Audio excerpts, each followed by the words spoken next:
സാധാരണ കാര്യങ്ങൾക്കിടയിൽ വിലയുണ്ടാകുമോ? ഈ അടുത്തൊരു സ്ഥലത്ത് വേദനപ്പോ നിങ്ങൾ തന്നെ നാളെയും വാല്യൂ വരുമോ എന്നാ ചോദിക്കുന്നത്. നമ്മുടെ നാളെ എവിടെയും വാല്യൂല്ലെങ്കിൽ ഞാൻ വരുമായിരുന്നു, ശരിക്കും നാളെ വേണമെന്ന് എന്താ നാളത്തെ പ്രവാസികളെ പറ്റിയത് ചോദിച്ചു നോക്കുമ്പോഴാ മനസ്സിലായത് അയാളെ വീട്ടിൽ പോയിട്ട് നോട്ടീസ് കൊണ്ട കൊടുത്തില്ല പോലും, അതുകൊണ്ട് അയാൾ വരൂല. വേറൊരു മുസ്ലിയാർക്ക് പറയാനുള്ളത് നോട്ടീസിൽ ഫോട്ടോ കൊടുത്തത് പഴയതായി പോയി, ഭംഗിയില്ലാത്ത ഫോട്ടോ കൊടുത്ത് എന്നോട് ചോദിക്കാതെ നിങ്ങൾ എങ്ങനെയാണ് പഴയ ഫോട്ടോ കൊടുക്കല്, പുതിയ ഫോട്ടോ ഞാൻ തരൂലായിരുന്നോ, അപ്പോൾ നിങ്ങൾ നാട്ടിൽ പ്രസംഗിക്കാൻ തരൂല എന്ന് മുസ്ലിയാരെ ഭീഷണിയാണോ? പോക്കറ്റ് നടക്കാനാണല്ലോ ചിലർ തെറ്റിദ്ധരിച്ചു പോയി. നമ്മളെ കാത്തുരക്ഷിക്കട്ടെ, അന്നേരം മനസ്സ് ദുഷിക്കത്തില്ല, നമ്മൾക്ക് ആർക്കുമെല്ലാം തരാതിരിക്കട്ടെ, വേണ്ടി കൊടുക്കട്ടെ. എത്ര ദുആ മതിയാവൂല. ഞാൻ ചെറുപ്പത്തിലേ ബാപ്പനെ പോലെ പ്രസംഗിക്കണമെന്ന് ആഗ്രഹിക്കുന്ന ഒരാളാണ്. വാപ്പന്റെ വയൽ എനിക്ക് വലിയ താല്പര്യമാണ്. ഞാൻ ഉറങ്ങുന്ന സമയത്ത് വാപ്പന്റെ വയൽ കേട്ടിട്ടാണ് ചെറുപ്പത്തിൽ കിടന്നുറങ്ങാറുള്ളത്. എവിടത്തേക്ക് കൊടുക്കണമെന്ന് പറഞ്ഞാലേ വാപ്പന്റെ വയൽ എനിക്ക് വലിയ താല്പര്യമായിരുന്നു. അതുകൊണ്ട് അതുപോലെ വയൽ പറയാൻ എനിക്ക് ആഗ്രഹമായിരുന്നു.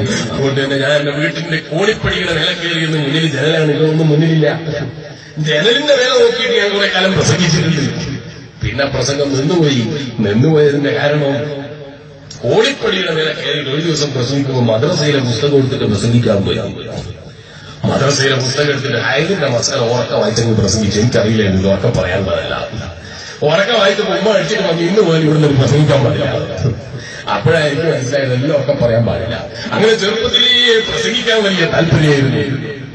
ഖത്തറിന് തോന്നുന്ന സമയത്ത് ഞാൻ എന്റെ വാപ്പനോട് ചോദിച്ചു, എനിക്ക് ഇവിടെയുള്ള പള്ളികളിലൊക്കെ ഒന്ന് കയറിയിട്ട് ഊർതി പറയാൻ സമ്മതം തരണം, പ്രസംഗിക്കാൻ സമ്മതം തരണം. പൂർണ്ണ സമ്മതമാണ്. ഒരു ഡിമാൻഡ്, ഒരു സ്ഥലത്ത് നിന്നും പൈസ അവർ നയാകാശ് വാങ്ങിയിരുന്നു. ധൈര്യം ഉണ്ടോ? അപ്പം ധൈര്യം എന്ന് വെച്ചാൽ ബസ്സിന്റെ പൈസ വേണം. ബസ്സിന്റെ പൈസ ഇല്ലാതെ എങ്ങനെ ബസ്സിന് വാങ്ങിയോ? ബസ്സിന്റെ പൈസ വേണം. വാപ്പ ഞാൻ തരുന്നത്, വാപ്പ വരുന്നു.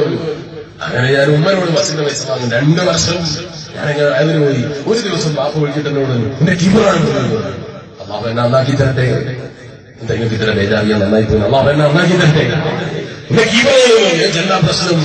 അപ്പൊ വാപ്പ പറഞ്ഞു, നിനക്ക് നീ ഏതോ പള്ളിയിൽ പോയിട്ട് പൈസ തന്നപ്പോ ഞാൻ പൈസ വാങ്ങില്ല എന്ന് നീ പറഞ്ഞു, അവരോട് പൈസ വാങ്ങില്ല, പൈസ തട്ടിക്കളഞ്ഞു എന്ന് പറഞ്ഞു. ഞാൻ പറഞ്ഞു നിങ്ങളല്ലേ എന്നോട് പറഞ്ഞത് പൈസ വാങ്ങരുത്, നിങ്ങൾ പറഞ്ഞല്ലേ എന്നോട് പൈസ തന്നാ വാങ്ങരുത്. ഞാൻ വാങ്ങലില്ല. അപ്പൊ നിങ്ങൾ ചോദിക്കും ബസ്സിന് വിടുന്ന പൈസ ഞാൻ ഉമ്മനോട് വാങ്ങരുത്, ഉമ്മനോട് കണക്ക് ചോദിച്ചാൽ മതി, ഉമ്മനോട് വാങ്ങലുണ്ട്. അപ്പൊ വാപ്പ പറഞ്ഞു ഞാൻ എങ്ങനെയല്ല ചെയ്തത്, ഞാൻ എന്റെ ചെറുപ്പത്തിലൊക്കെ ധാരാളം പ്രസംഗിച്ചിട്ടുണ്ട്, എന്നെ പോലെ തന്നെയാണ് ഞാനും പ്രസംഗിച്ചു പഠിച്ചത്.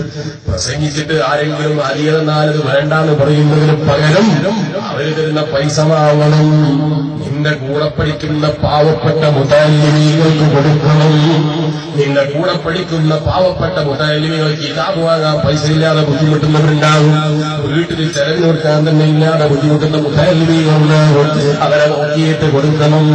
നാട്ടിൽ യതീം കുട്ടികളുണ്ടാകും, പ്രയാസം അനുഭവിക്കുന്ന യതീം മക്കളുണ്ടാകും, അവർക്ക് കൊണ്ട കൊടുക്കണം. അല്ലാഹു വാപ്പക്ക് ദീർഘായുസ്സും ആഫിയത്തും ഏറ്റിക്കൊടുക്കട്ടെ. ബാപ്പ പറഞ്ഞു വയൽ കിട്ടി, വയൽ പറഞ്ഞിട്ട് പൈസ കിട്ടിയാൽ കീസയിലിടാനുള്ളതല്ല, പാവപ്പെട്ടവർക്ക് കൊണ്ട് കൊടുക്കണം. അങ്ങനെയാണ് ഞാനൊക്കെ ചെറുപ്പത്തിൽ വയൽ പറഞ്ഞ് പഠിച്ചത്. അതിന്റെ ഒരു ബറക്കത്ത് എനിക്ക് അന്ന് തന്നിട്ടുണ്ട്. ആ ബറക്കത്ത് കിട്ടണോ അത് തുടരണം. അൽഹംദുലില്ലാ ഞാനത് തുടങ്ങി. അൽഹംദുലില്ലാ കഴിഞ്ഞ 2 ആഴ്ചകൾക്ക് മുമ്പ് മംഗലാപുരത്ത് നിങ്ങളെ കർണാടകയിൽ തന്നെ ഒരു വീടുണ്ടാക്കിയിട്ടുണ്ട്. വാർപ്പിന്റെ പണി കഴിഞ്ഞിട്ടുണ്ട്, പൂർത്തീകരിക്കണം. ഇൻഷാ അല്ലാഹ് എനിക്ക് ഈജിപ്തിൽ പോയിട്ട് തിരിച്ചു വന്നാലും റോഡിന് പൂർത്തീകരിക്കണം. പൂർത്തീകരിക്കട്ടെ. വാർപ്പ് വരെ എത്തിയിട്ടുള്ളത് പൂർത്തീകരിക്കണം. എന്റെ കൂടെ പഠിച്ചൊരു മുത്തഅല്ലിമിന്റെ വീടാണ്. 6ാം ക്ലാസ്സിലെത്തിയപ്പോ പഠനം നിർത്തി പോകാൻ വേണ്ടി നിൽക്കുമ്പോ നീ പഠനം നിർത്തേണ്ട, അല്ലാഹു തആല എനിക്ക് വയല് പറയാനുള്ള സ്റ്റേജുകൾ തന്നാ ഞാൻ ഉണ്ടാക്കി തരും, ഞാൻ മനസ്സിലാക്കിയതൊന്നുമല്ല, എന്നെ കൊണ്ട് കഴിയുന്നത് ഞാൻ വാങ്ങിയിട്ട് കൊണ്ടെത്തരുമെന്ന് പറഞ്ഞു. അൽഹംദുലില്ലാ അതിൽ നിന്നത് അല്ലാഹു തആല ഇതുവരെ വാർപ്പാക്കാനുള്ള തൗഫീഖ് അല്ലാഹു പൂർത്തീകരിച്ചു തരട്ടെ. മേടിക്കട്ടെ, നിങ്ങളോട് തിരിയോദിക്കുന്നത് പൈസ ഇല്ലാതെ എങ്ങനെ ബസ്സിന് വാങ്ങിയോ? ബസ്സിന്റെ പൈസ ഞാൻ തരുന്നത്, ബാപ്പ വരുന്നു.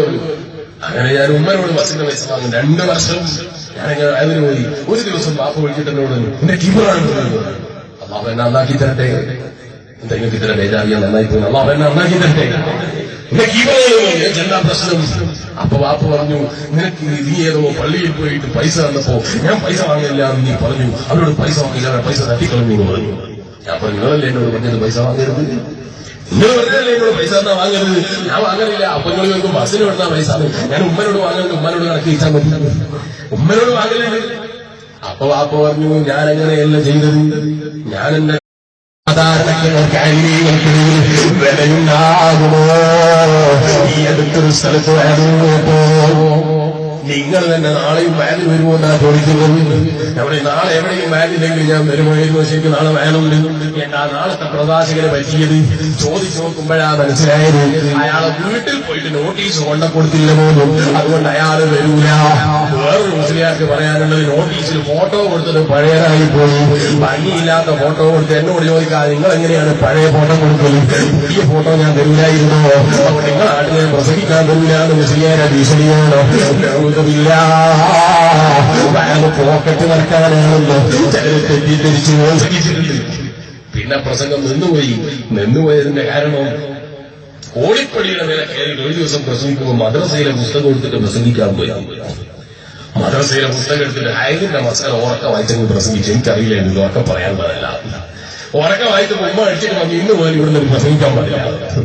അപ്പോഴായിരിക്കും മനസ്സിലായത് എല്ലാം ഒക്കെ പറയാൻ പാടില്ല. അങ്ങനെ ചെറുപ്പത്തിലേ പ്രസംഗിക്കാൻ വലിയ താല്പര്യമായിരുന്നു. 19 തോന്നുന്ന സമയത്ത് ഞാൻ എന്റെ വാപ്പനോട് ചോദിച്ചു, എനിക്ക് ഇവിടെയുള്ള പള്ളികളിലൊക്കെ ഒന്ന് കയറിയിട്ട് ഊർതി പറയാൻ സമ്മതം തരണം, പ്രസംഗിക്കാൻ സമ്മതം തരണം. പൂർണ്ണ സമ്മതമാണ്. ഒരു ഡിമാൻഡ്, ഒരു സ്ഥലത്ത് നിന്നും പൈസ ഒരു നയ കാശ് വാങ്ങിയിരുന്നു. ധൈര്യം നോക്കി നമ്മുടെ ധൈര്യം എന്ന് വെച്ചാൽ ബസ്സിന്റെ പൈസ വേണം. ബസ്സിന് നമ്മളെ കാത്തുരക്ഷിക്കട്ടെ, അന്നേരം മനസ്സ് ദുഷിക്കത്തില്ല, നമ്മൾക്ക് ആർക്കുമല്ല തരാതിരിക്കട്ടെ. നേട്ടി കൊടുക്കട്ടെ. എത്ര ദ്വാരാലും മതിയാകൂല. ഞാൻ ചെറുപ്പത്തിലേ വാപ്പനെ പോലെ പ്രസംഗിക്കണമെന്ന് ആഗ്രഹിക്കുന്ന ഒരാളാണ്. വാപ്പന്റെ വയൽ എനിക്ക് വലിയ താല്പര്യമാണ്. ഞാൻ ഉറങ്ങുന്ന സമയത്ത് വാപ്പന്റെ വയൽ കേട്ടിട്ടാണ് ചെറുപ്പത്തിൽ കിടന്നുറങ്ങാറുള്ളത്.